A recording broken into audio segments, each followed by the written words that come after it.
1 giờ rồi. Trên này có cái shop movie nè. Thôi, coi rồi. Coi rồi. Tôi này quay vòng cái đi. Này hay ghê. Ô, quên chụp cái máy này.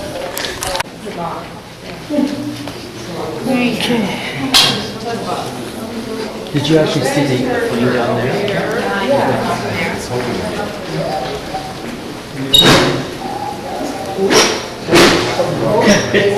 But I'm not strong enough. Well, we just go up this way. À, okay.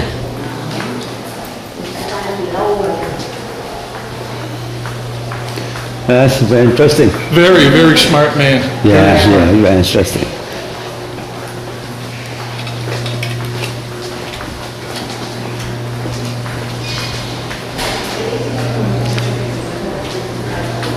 Amazing, huh? Amazing. Đi rồi đó. Người ta chờ ở ngoài nữa. Cái này là các lần phải chụp hình để quá trình. Đi có cái này. Oh. But this area down here, 15, 20 years ago, you could buy all these properties up there, some. Now, yeah, not so much. But it's getting here. Well, the cruise ship industry was one of the biggest reasons because people didn't realize, first of all, when you think of Canada and Cape Breton and the northern part, it's cold and wintry. People actually come here late in the September and October and it's still 65 and 70 degrees. Then they're saying, well, what's it like in the summer times? And next thing you know, somebody you drove 3 years ago is coming off the plane because you gave them your address and they're going up to their new house that they bought. So it's starting to bring a lot of tourism back the other way. Oh my God, look at the sunflower. So huge. So we do have a great growing area, and we have some vineyards up here. Wines and vineyards actually produce a great Nova Scotia wine. And Oh. Cái thành phố vui gì ta? Đồ mà áo mặc bằng vun đó, thôi non đó.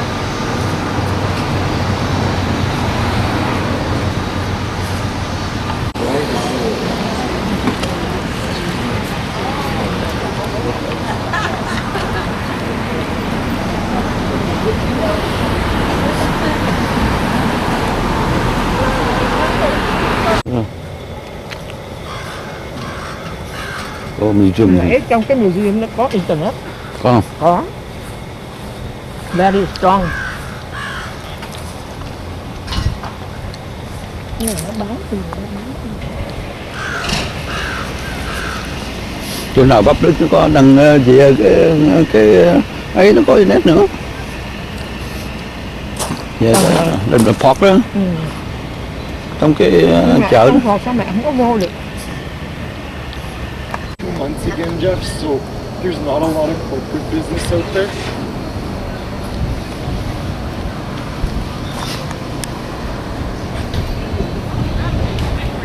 Vậy nè, welcome to Bad Deck nè. Bản được được. Ồ, cái này. Mới được, mới thấy cái lighthouse này, thấy đường không à. Nè, chụp cho mẹ lại tấm khác có lighthouse này.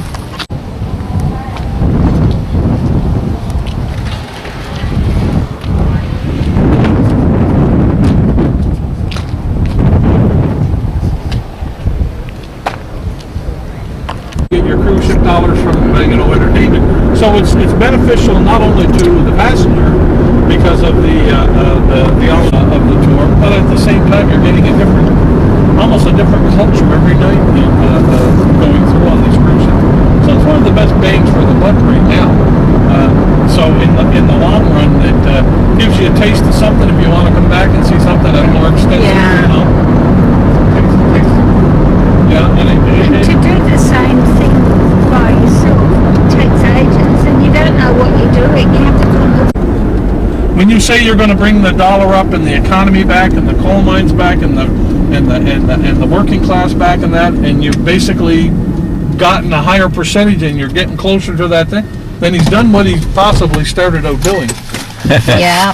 Is the end game worth the Oh, Sea Lion Bridge. coal Lion. mine out here? Cái gì? is Sea on Lion some of Bridge. those islands where the seals would actually put their sea kayaking, and I have some property down there.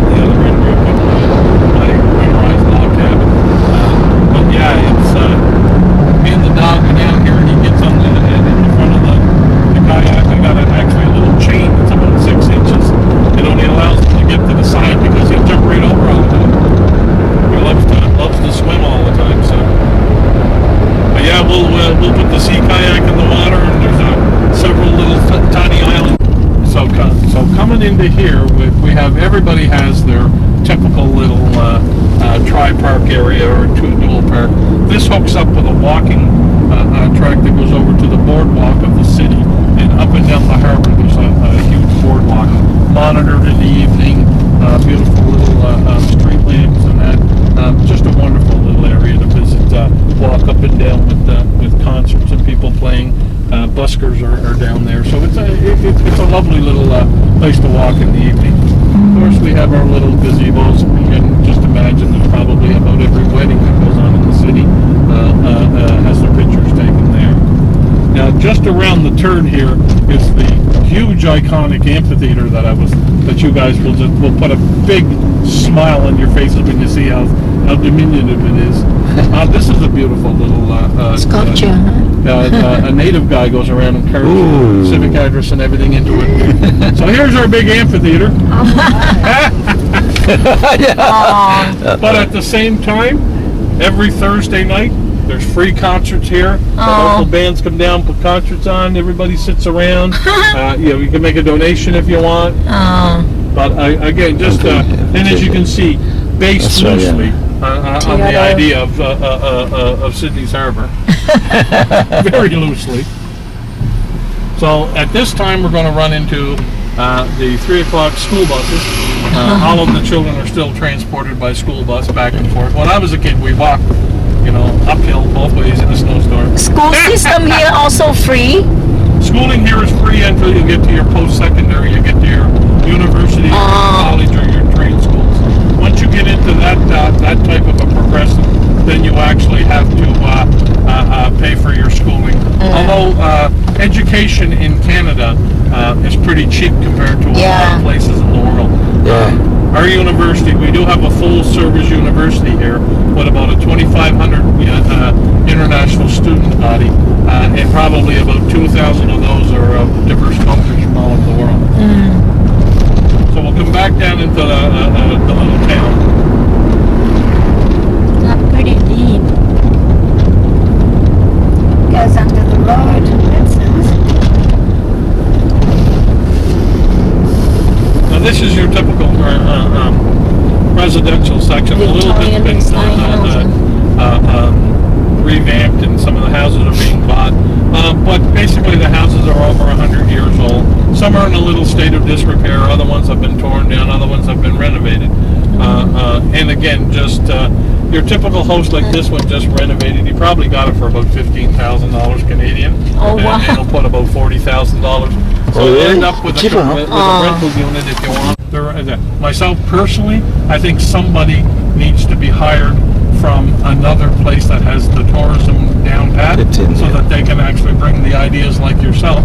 There are some areas that have a few smaller awnings, but unfortunately what they do is they put these big chairs out on here, and you're only going to get wet. So this is eventually all going to turn into the cobblestones. They'll have a lot of the awnings so that you won't get wet at the same time. Is it because of the weight of the snow on it? I was thinking that. Well, see, the thing is during tourism season with the awnings, you can have the retractable awnings. Yeah. You just press a button, they just come out. Yes. That has the ability not to walk in one of the taller buildings. And again, our Holiday Inn. Now, coming up on the right-hand side is the pub. And again, just a wonderful venue to sit and enjoy from most evenings. A wonderful beverage or meal. So I hope you enjoyed what everybody wanted. I hope that's exactly what you wanted. Yeah, excellent. So we'll get you here, and again.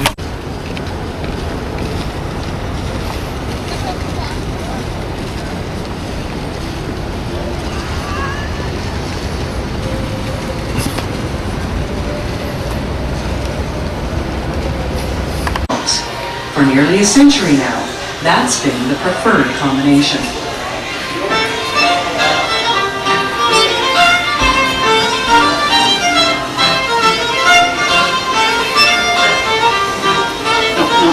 No, don't stand up when you finish. These people have to sit on.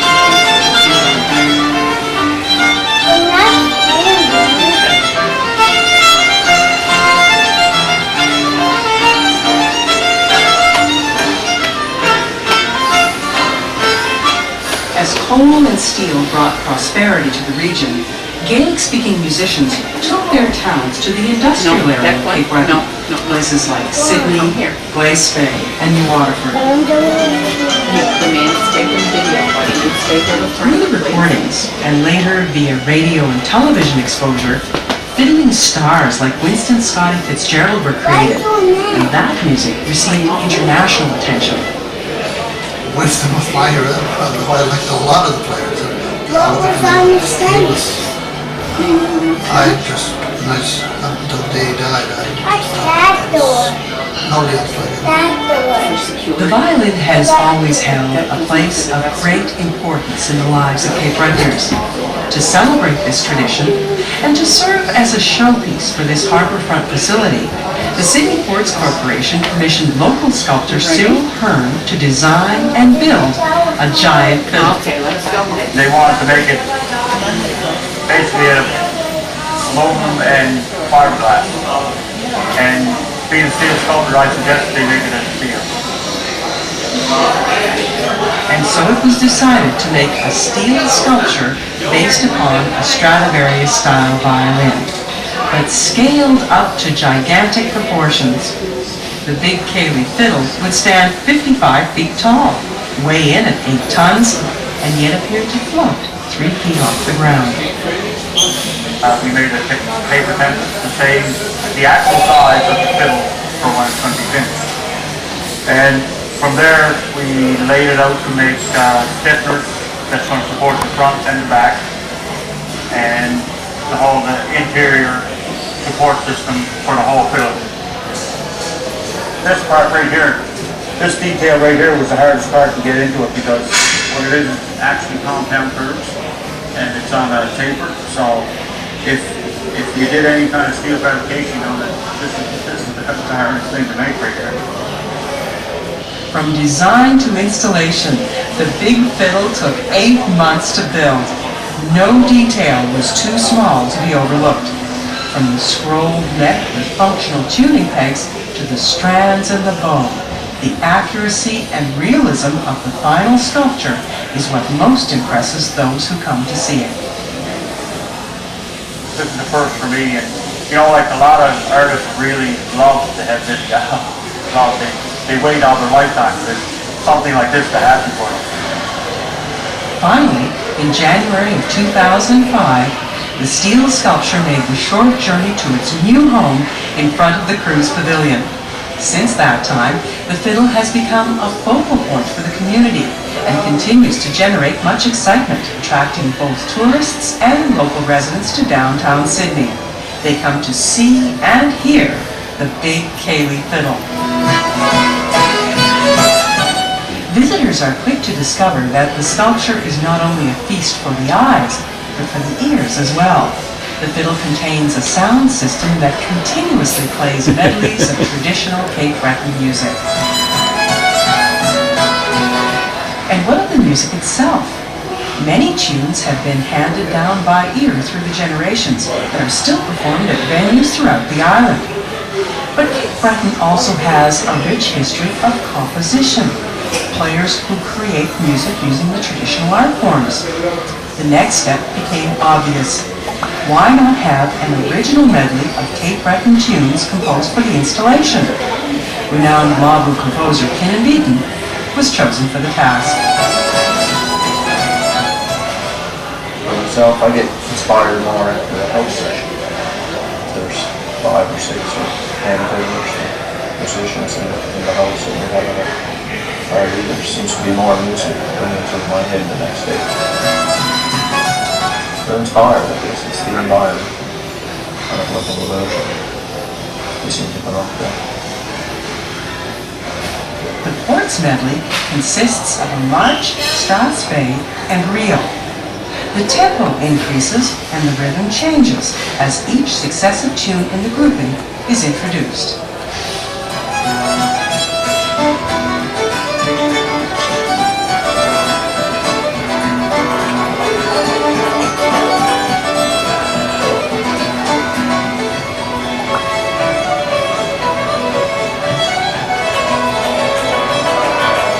For nearly 200 400 years, the fiddling tradition has remained strong in all corners of our island community. Great players of both sexes and of all ages have risen to the fore.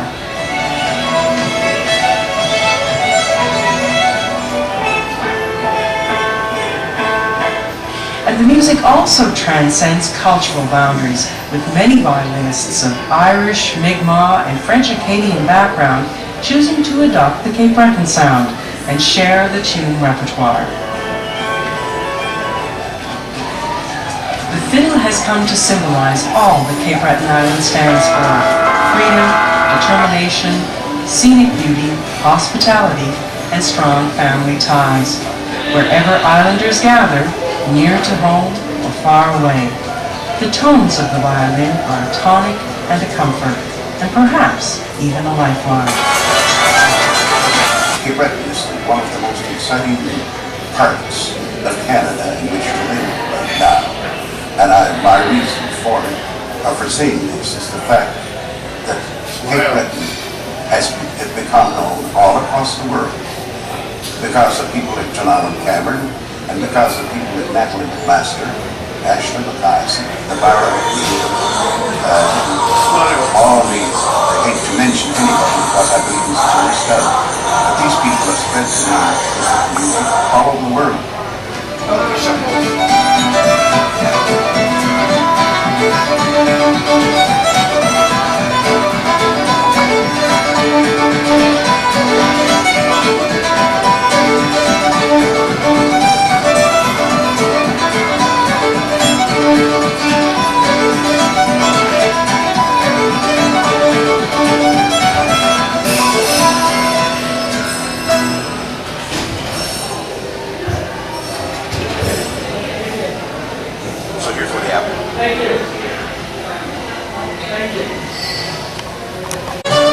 Welcome to the Port of Sydney and the Joan Harris Cruise Pavilion.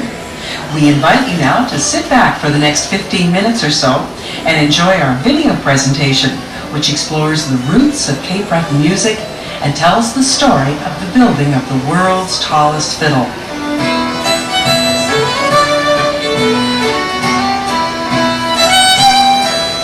Cape Breton Island is known around the globe for its spectacular scenery, for its deep-rooted Celtic traditions, and perhaps most widely for its unique and powerful strain of Highland fiddling.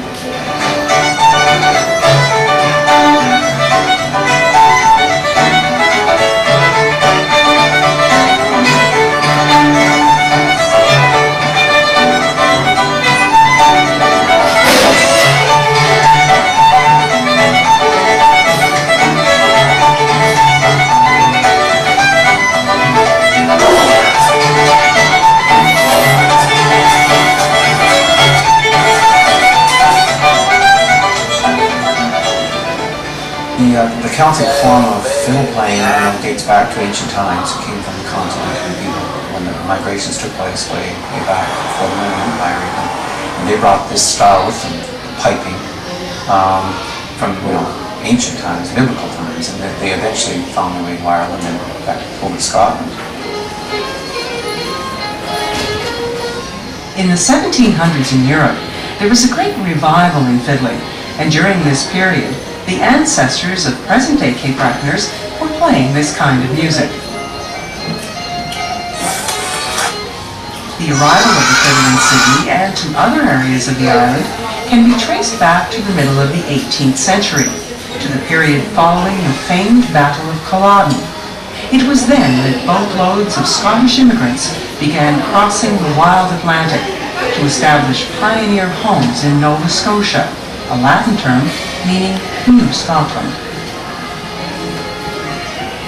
Along with their meager possessions, these hardy settlers carried with them a wealth of culture, their Gaelic language, their songs and folklore, and their piping, dancing, and traditional violin playing.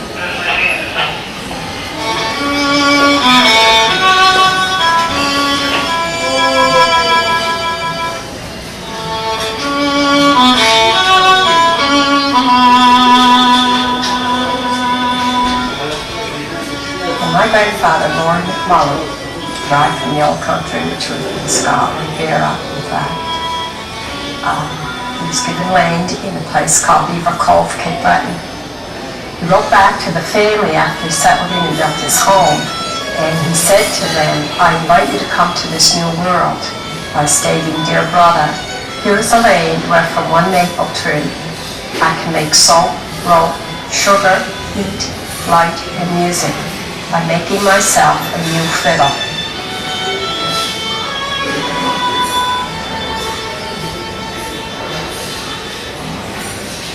In the early settlements and rural communities, when a neighbor went to Kaylee or to pay a visit, music was a typical source of recreation. In fact, at most gatherings, be they barn raisings, weddings, or wakes, the fiddler was both required and heartily welcomed. With the arrival of the 20th century, we see the growth of schoolhouse dances, and they witness the birth of two-day parish picnics. Here on outdoor stages, solo step dancers and square dancers tapped and shuffled to the lively fiddle tunes. Not long after, dance halls were constructed.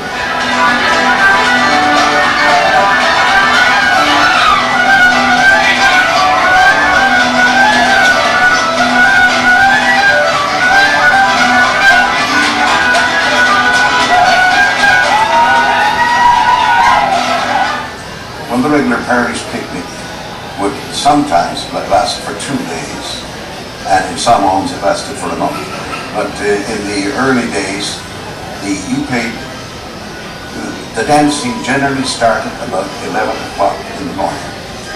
And it was nothing for people to drive the 50 or 60 miles with a horse and buggy. It didn't matter how you got a fiddle or what shape it was in. As long as you had a fiddle, you would play it. Well, it was the most important thing we had.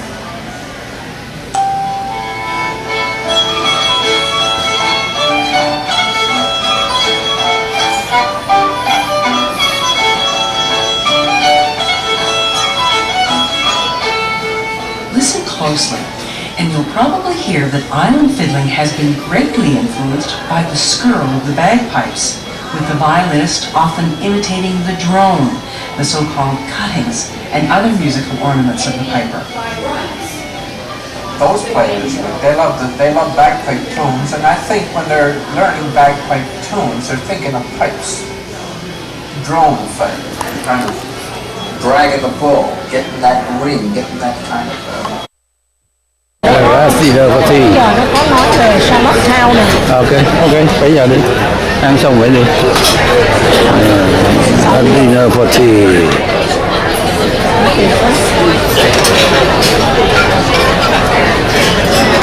Yeah, okay. Dinner for tea. And the menu here.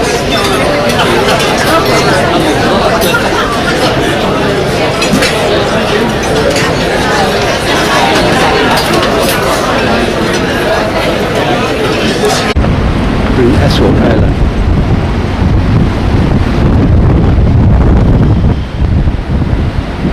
Today, September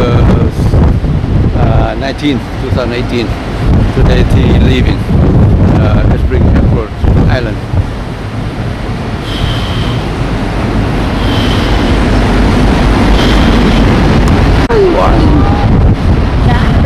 Prince Edward Island.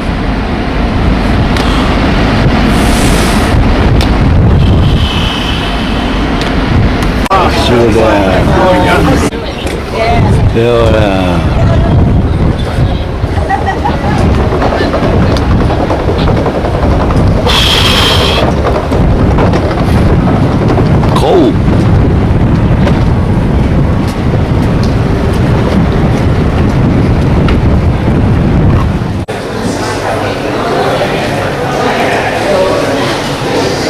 Anh thấy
Or?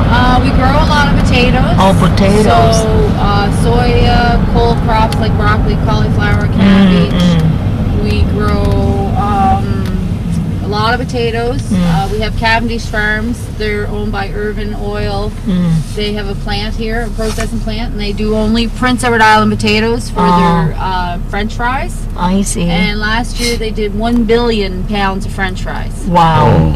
And then we are the number 2 or 3rd producer of potato seed in the world. Really? Yes. So if you're growing potatoes, a lot of times your seed would be coming from More than Idaho? And our soil is very nutrient rich, and it's kind of a reddish color. Yeah, that's what I remember, the red soil. Yeah, it's got that red soil because it's really high in iron oxide, and the iron oxide comes in contact with oxygen, it turns that rusted, ready to come. They start this schedule. Must be a small. If you're not there 15 minutes before your turn, you lose your turn.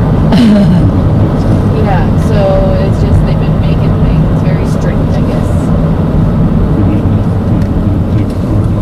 Oh yes, yeah. Except for a slow day, like if there's one ship in, probably if there's 22 drivers show up, only usually around 8 will get out. But now on a day like today with 2 ships in. Yes, so in 1803 in Belfast is when the Scottish settlers arrived here with Lord Selkirk. Now before that the French were here, the Acadians. They first arrived in the 1700s. So some of that area was already Acadian farmers, but then when the English and French had to fight the English while they won 58 or the lots that they gave to Lord Selkirk. So he had those lots, those were his land, and it's all Belfast that he was supposed to try and settle. And so that's what he did with the Scottish, the Highlanders, he brought them. Which ended up being a really good match because their area where they were from, Clonfold in Scotland, was a lot similar to what they were farming here. So it wasn't that big of a jump. And the other reason why they were really successful, it was like what they call influence soy products. It is harvest time, so the fields are being harvested. The potatoes, I imagine, now they're probably going to put in winter wheatlands, marshlands going in. We have I guess we don't really have official rivers. We have more estuarians, I think they call them, because it's all fresh water running into salt water. Like it's fresh water up here, but then it all runs into a saltwater area at some point. I think this sort of connect to the ocean, right? This is connected to Northumberland Strait. That's Northumberland Strait. And then at the east and western tips, the Northumberland Strait joins the Gulf of St. Lawrence. And the Gulf of St. Lawrence, once you go out a little further, becomes the Atlantic Ocean. It's all the same kind of body of water, but different names for different areas. You guys are got lots of pasture land out here to roam. So. Where we are, we drink the ocean water. Oh, do you? You must have a salt.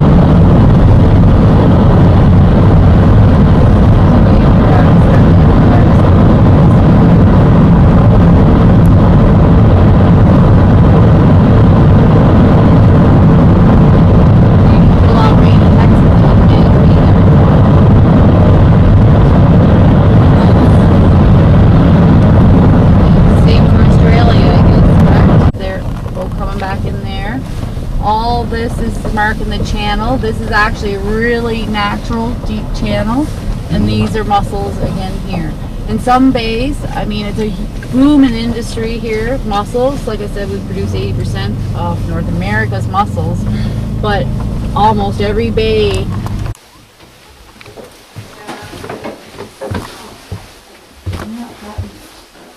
more than once for our in here. 100 Sunday school days.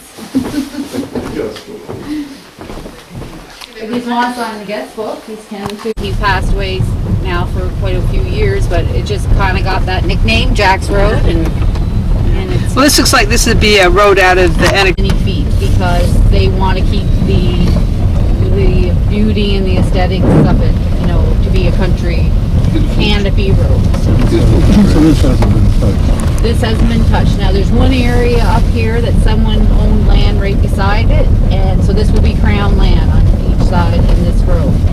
And then someone owns right up to it, and they cut like a little bit into the too far in, and there was just a big uproar because it does take away from the canopy effect if you cut too close. So you can see in there, see how there's a little bit in there where it starts to clear out. Someone owns that land there. They started cutting. So, but you can only go so close to this road.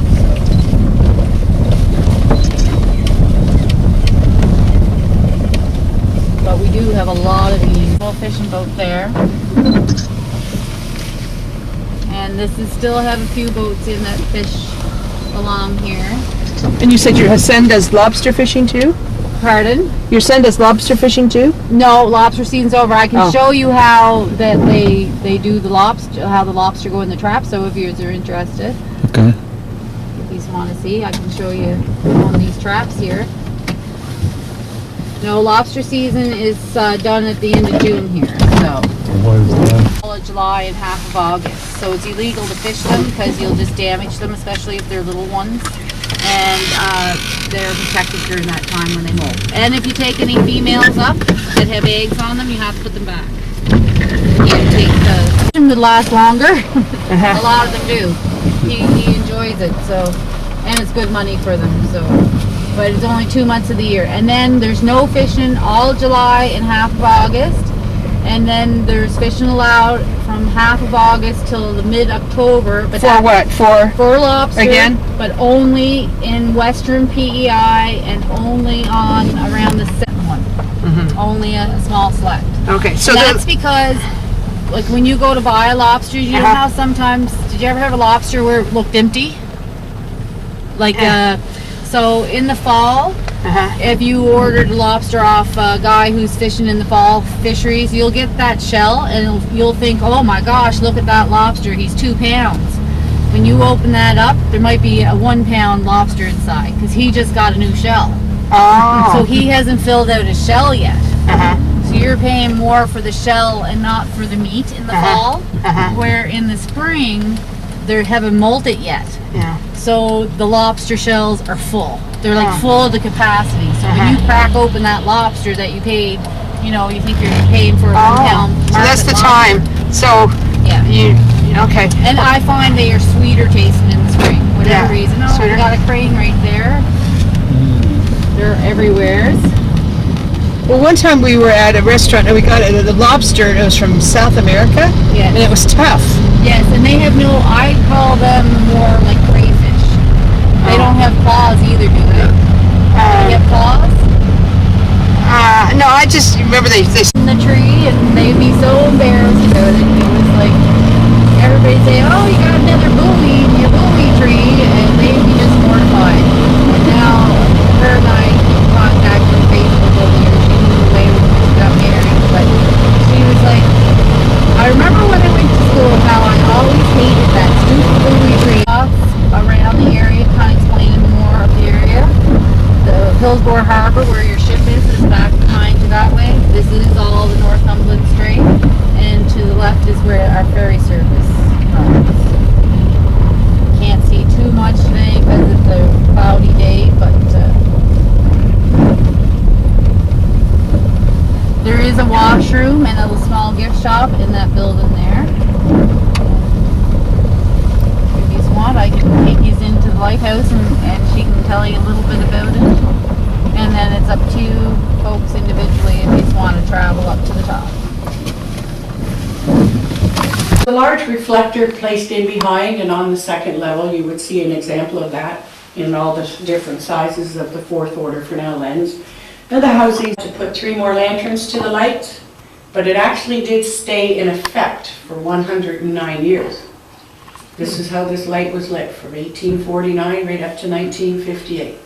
So in 1958, that 4th order Fresnel lens, I'm not sure if you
thought they were. It took my wife almost 5 minutes to adjust. Oh, really? Well, you know what? Yesterday I just kind of thought to myself, wouldn't it be nice, like, to just not have other people living with you all the time? But they just have so many friends over too all the time.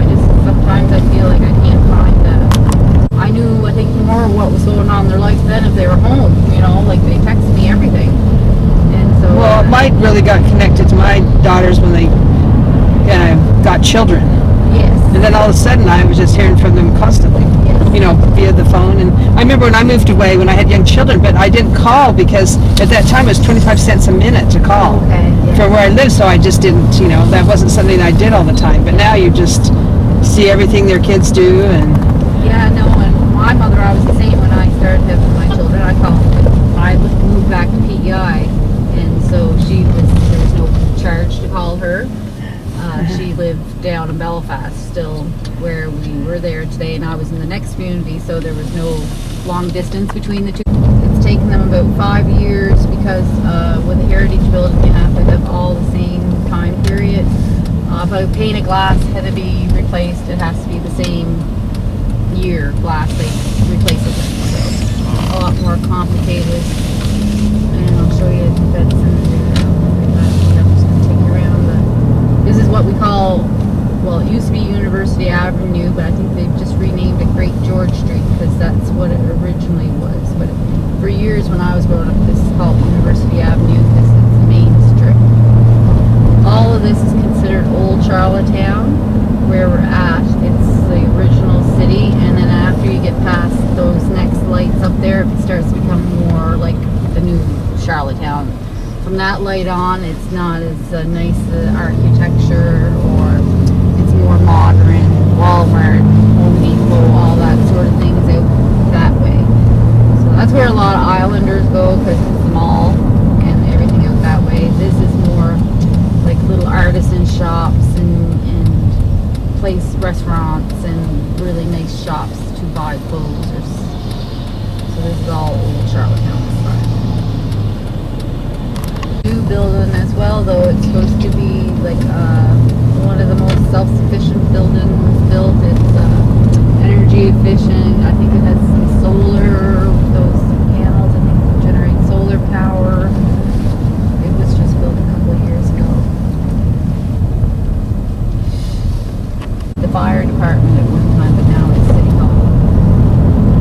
So all this road here will go on top of the Victorian homes that were in the city. This would have been there's some new builds around here too. Go down to the park area.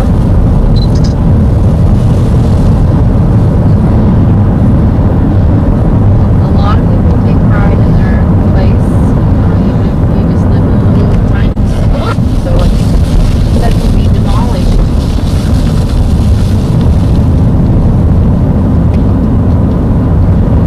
there it comes. Yeah, so this is Brighton. So yeah, a lot of this would have been more popular before. Now this year I do have 4 units, so the kids all get a unit in their room, and I have one. But the main area doesn't. So, and then our basement's finished, so we have our entertainment center down there. So a lot of times it's cool in the basement anyway.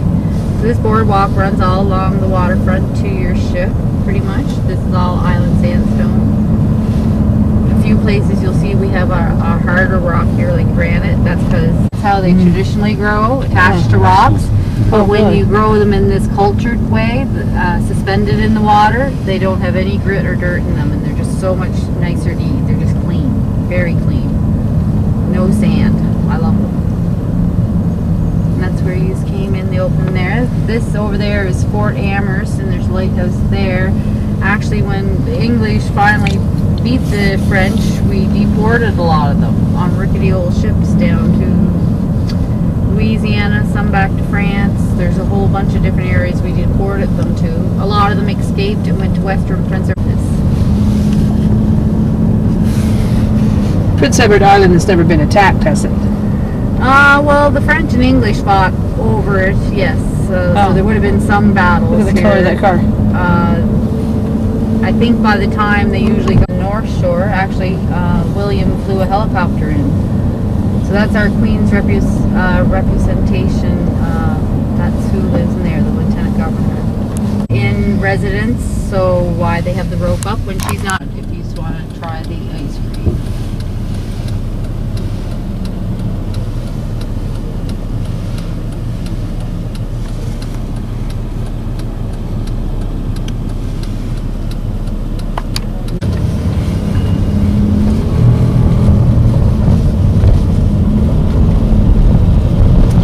Pretty much it for the height of a building on Prince Edward Island. I think it's 10 stories is the limit. You're not allowed to build any higher. I assume that is because we only have shale rock, pretty much. We don't have a great foundation anywhere, and that is Province House there. That was built by the same architect as Bandon Bank, the Lieutenant Governor's and Winford Lighthouse.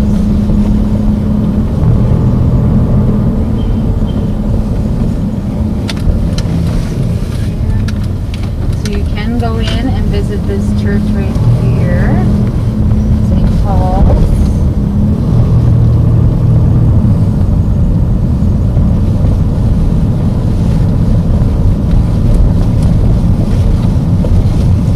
This is our bowling alley and kind of community center. He said this is two-way. I'm going to show you right George Street there. It's the backside of Province House. Basilica, if you're interested in beautiful churches, those are open to visitors. This is after St. Patrick's of New York City. It's kind of like a smaller version of that. So this is, you can really tell this is old Charlottetown because all one ways here, because that's the streets were built for horse and cart. For the public to go in, that's Dunstan, it's beautiful. This is a heritage road. These are all heritage buildings. Fathers of Confederation.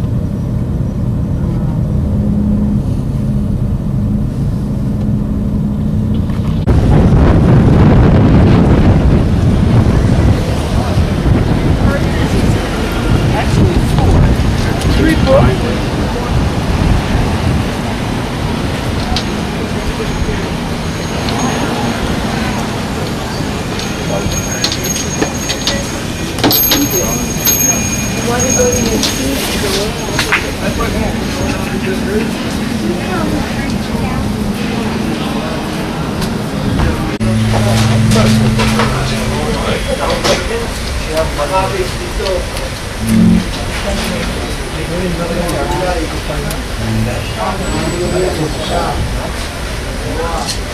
Nuts are all here.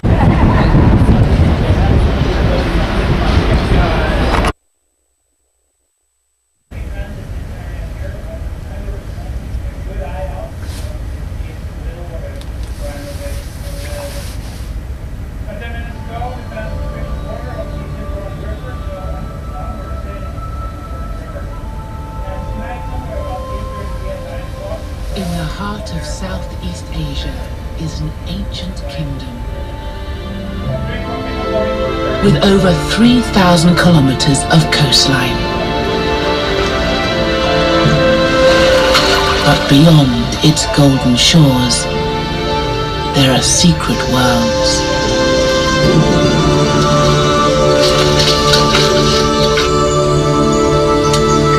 Home to mysterious creatures and forest giants.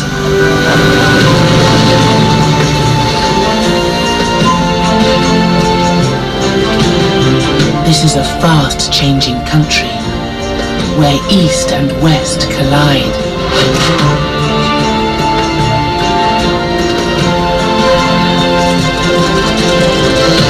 People and animals must work together to survive, forming unique relationships.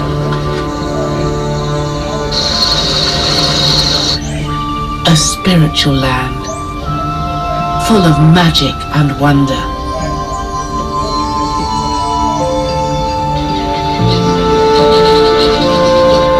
This is Thailand.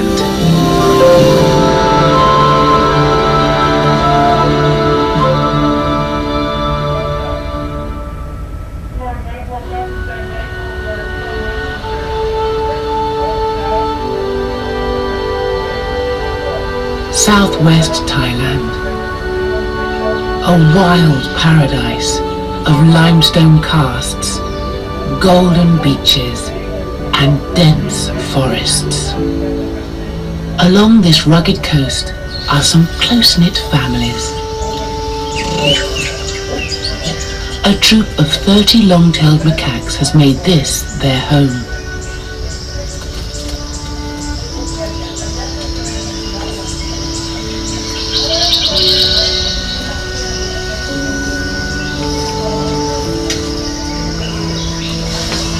This youngster has relied on his mother for the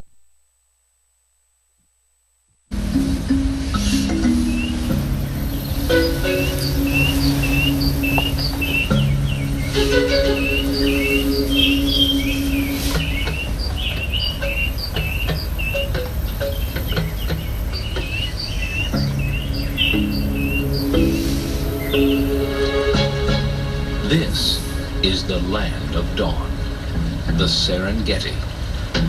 Upon the grassy plains of this African savanna, extraordinary creatures first saw the light of day. Saguenay, Saguenay, Saguenay, Canada.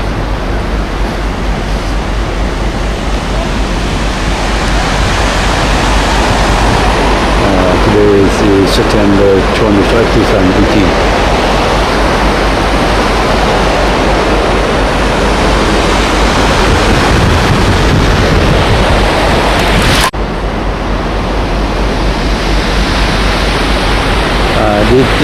The river, Saguenay River.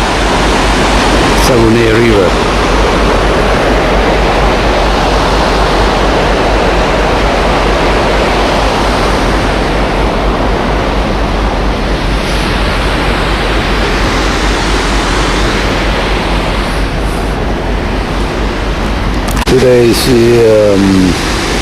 September 21st, 2018. At 7:13 a.m. So a ship arrives Saguenay right now near Quebec. The ship approached on the river, Saguenay River. This is Saguenay River, Saguenay River from Gulf of San Luis come to here and expanded Saguenay. So we ship go on the river, Saguenay River here, Saguenay River from ocean.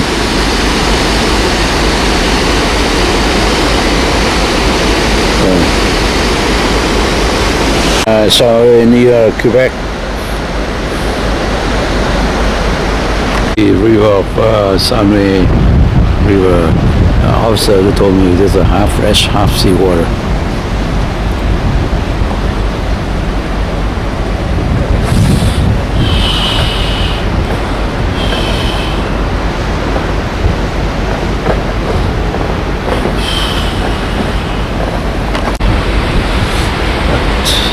Saguenay River.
Sydney.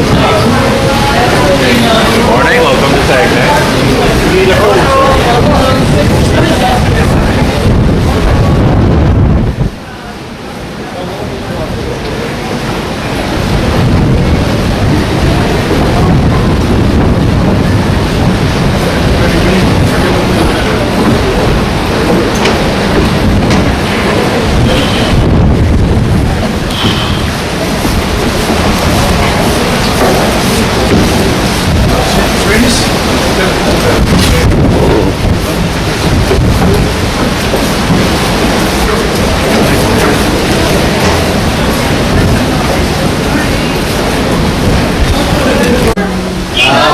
Maybe the letters are pretty short.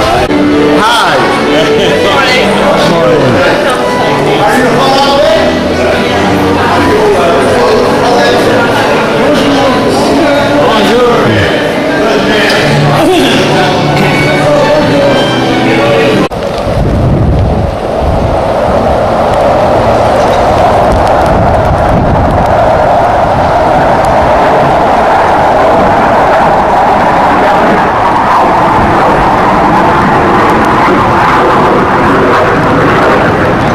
I want to welcome you to the beautiful area of Saguenay-Lac-Saint-Jean. Here we're in the L'Abbé district, because before 2002 there was the city of L'Abbé, the city of Chicoutimi, where we're heading, and the city of Jonquière. But in 2002 those three cities became one that is now the Saguenay city. And Saguenay is the seventh biggest city in Quebec. So the population of this in L'Abbé is 20,000 people. And the population of the whole area, Saguenay and Lac-Saint-Jean, it's 278,000 people.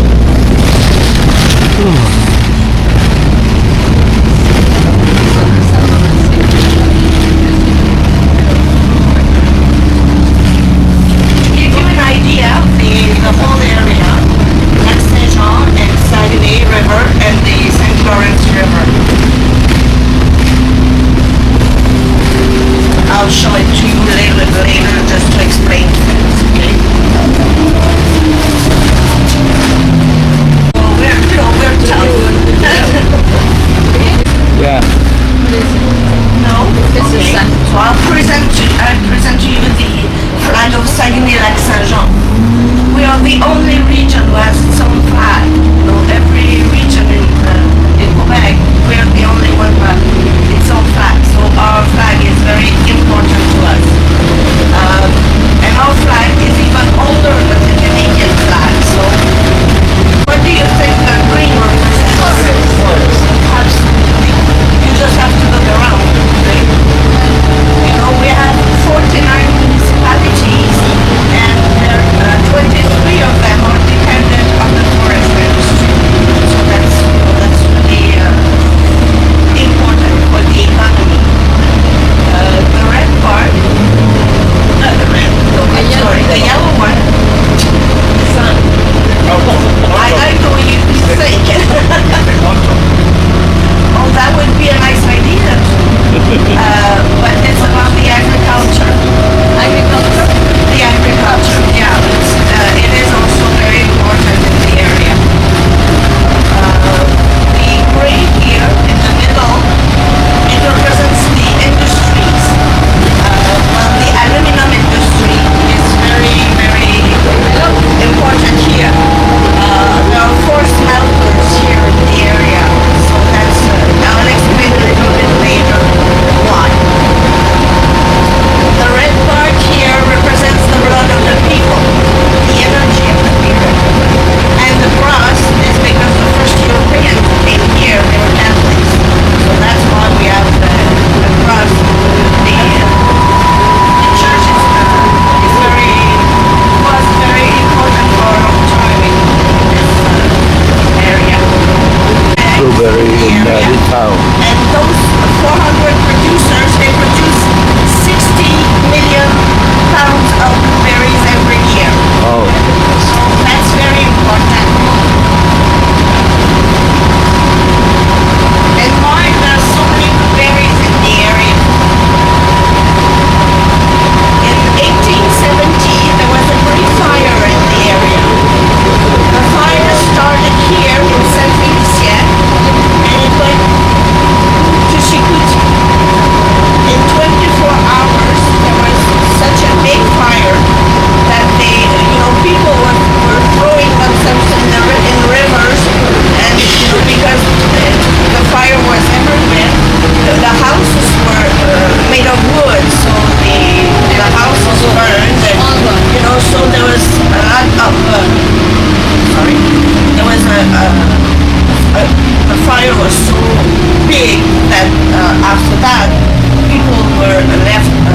nothing. So, and after a fire, the first bush that grows is the blueberry bush. So after the fire, the blueberry bushes were growing up. And people lost everything. They were picking the blueberries.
Up, but I'm a big little nice little package.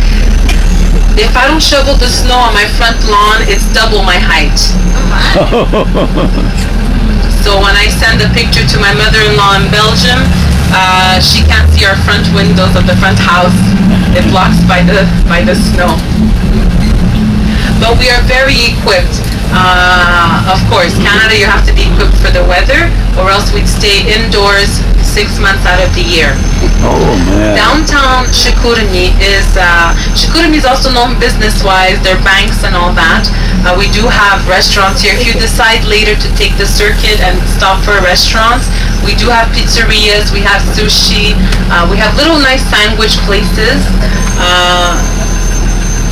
with the products from this area. At the Bay as well, you have two main restaurants, the Victoria Bistro, which was right by the pavilion. A nice little anecdote about that. The owner of the bistro was looking for a nice place to enjoy an espresso, couldn't find one, so he made Bistro Victoria, so he can be careful. The White Town of Canada. We don't have a lot of fun. We're not taking the other thing on that. We paid for it, might as well take it. I don't know how long that Well, I think that looks really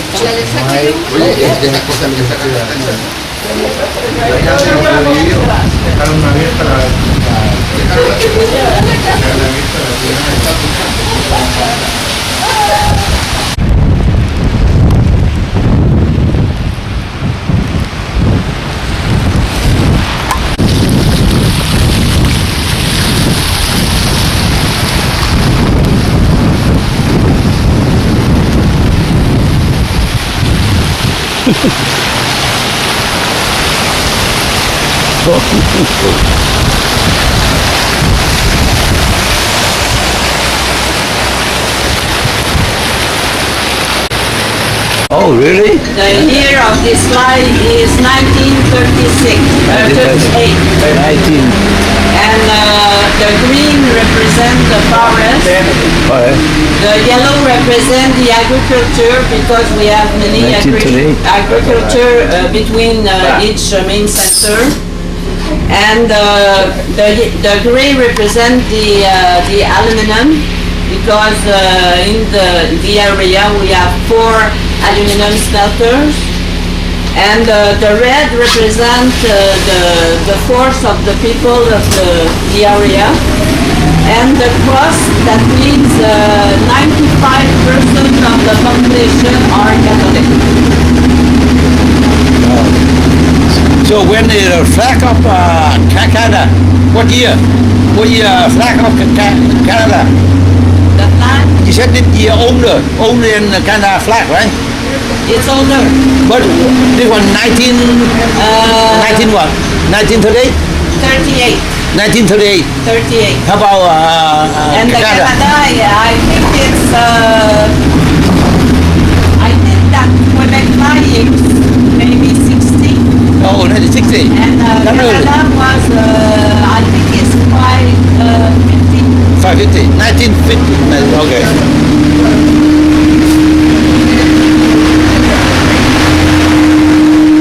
And they born here at Chicoutimi, and that's why they gave the name of this man at the center. It's a sports center, and we have actually a major hockey league here, and the name of the team is Les Saguenayens.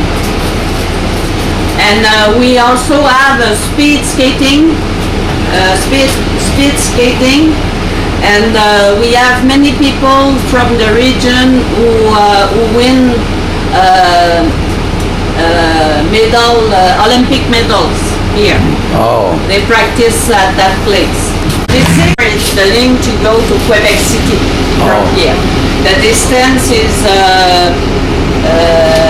200 kilometers, that means 120 miles from here. About 3 hours? 2 hours. 2 hours, okay. 2 hours. That depends how speed you drive.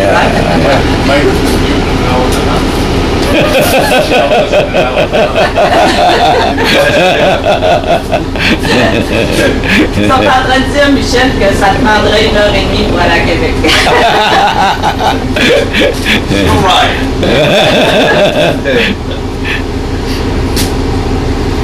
Here in the region, we have two kinds of blueberries. Oh. We have many blueberries. Mont-Valin National Park here.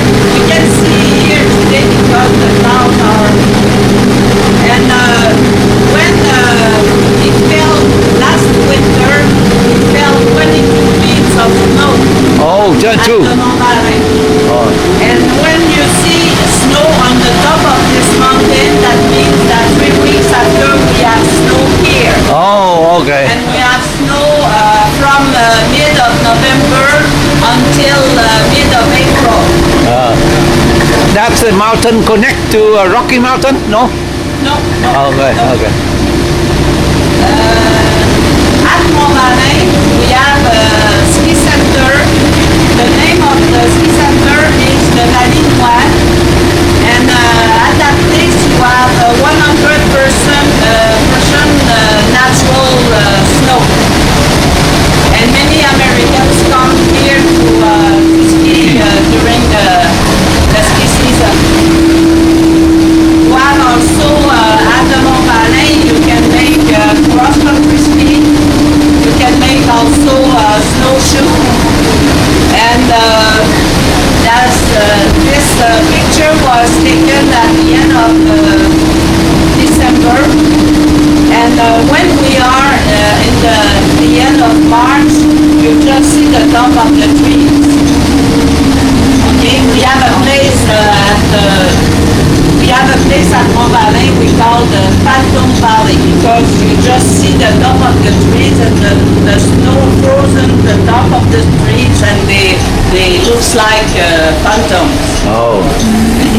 We will arrive at the next stop. If you want to go by foot, your boat is just 5